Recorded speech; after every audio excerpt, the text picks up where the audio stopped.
এই উম্মত তো এক নেকি দিয়া জান্নাতে যাবে। কয় নেকি দিয়া? একটা নেকি দিয়া জান্নাতে যাবে এই উম্মত। অন্য উম্মতের কথা জানি না আমি, এই উম্মত এক নেকি দিয়া জান্নাতে যাবে। নবীর একটা আদর্শের কারণে জান্নাতে যাবে। সিরত মানি আদর্শ, আর এটা আমরা কদমে কদমে মুহতাজ।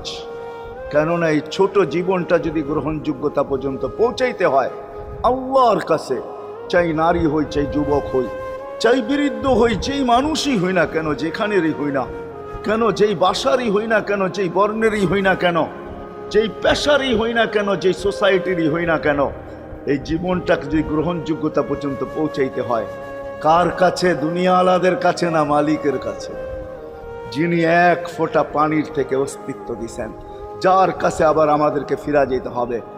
পালানের কোনো সুযোগ নাই। এই জন্যই কোরআন আমাদেরকে বোঝায় আইনাল মাফার।